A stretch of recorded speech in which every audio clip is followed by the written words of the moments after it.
মানুহে মানুহৰ বাবে যদি অকণো নেভাবে, অকণি সহানুভূতিৰে ভাবিব কোনে নোকোৱা সমনীয়া। ব্যস্ত জীৱনৰ ঘন কুঁৱলী আৱৰি ধৰা পৃথিৱীখনত সহায়ৰ হাত নোকোত। পৰিয়ালৰ দায়িত্বকে ধৰি অফিচৰ ৰঙা ফাইলেই চাবনে বজাৰত 40 টকা দৰত পোৱা আলুকে কিনিব? নাই, সময় নাই। মানৱতা হেৰাই যোৱা ব্যস্ত পৃথিৱীখনত কাৰোৰে সময় নাই। কিন্তু এই সকলো লোকৰ কাৰ্যত থমকি ৰল ঘড়ীৰ কাটাও।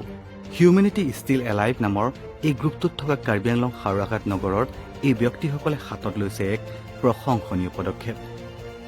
প্ৰত্যেক দেওবাৰে অঞ্চলটোত থকা মানসিকভাৱে বিকাৰগ্ৰস্ত লোকসকলক নিজ হাতেৰে গা ধুৱাই খুৱাই বোৱাই ন-বস্ত্ৰ পৰিধান কৰাই সুস্থ জীৱন গঢ়ি তোলাৰ চেষ্টা চলাইছে হাওৰাঘাট নগৰৰ এইসকল সন্মানীয় ব্যক্তিয়ে।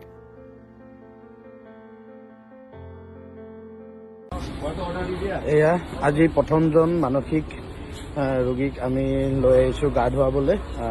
তেওঁ অতি সুন্দৰভাৱে নিজে আহি আছে। তেওঁক বুজি পাইছোঁ যে তেওঁক গা ধুৱাবলৈ আজি প্ৰথমবাৰৰ বাবে লৈ অহা হৈ আছে।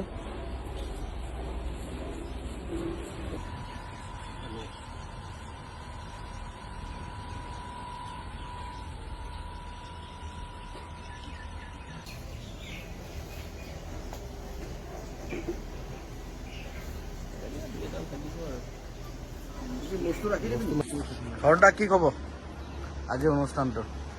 নমস্কাৰ। আজি হাওৰাঘাট আমাৰ যিটো হিউমেনিটি ষ্টিল এলাইভ, আমি প্ৰত্যেক দেওবাৰে আমি এটা অনুষ্ঠান হাতত লৈছোঁ। এই অনুষ্ঠানটোৰ আমাৰ যিসকল মানসিক বিকাৰগ্ৰস্ত লোক, তেওঁলোক অনাই বনাই যিহেতু য'ত ত'ত ঘূৰি ফুৰিছে, সেইসকল মানুহক আমি দেওবাৰে আমি এজন এজন কৰি এনেকৈ আমি চুলি দাড়ি কটুৱাই নতুন কাপোৰ কানি পিন্ধাই আমি গা পা ধুৱাই তেওঁলোকক আমি সমাজত এজন সুস্থ ব্যক্তি হিচাপে খাৰা কৰিবলৈ আমি প্ৰয়াস কৰি আছোঁ। আৰু এইখিনিকে আপোনালোকৰ আগলৈ আগবঢ়াইছোঁ। সকলোৰে সহায় সহযোগিতা থাকিল।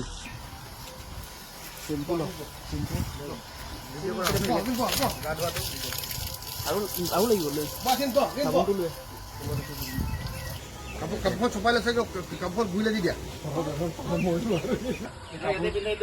ধুনীয়া হৈ গ'ল। আমাৰ আলকাটৰা দাদা ধুনীয়া হৈ গ'ল।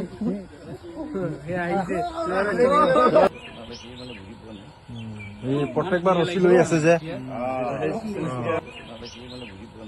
এতিয়া এই কাৰ্যত উৎসাহিত বা অনুপ্ৰাণিত হৈ একাংশ যুৱক যুৱতীয়ে কঠোৰ সময়কো নেওচি ওলাই আহিছে মানৱীয়তাৰ সোঁত বোৱাবলৈ।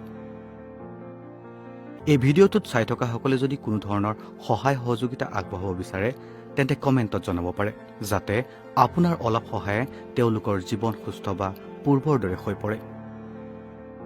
ধন্যবাদ।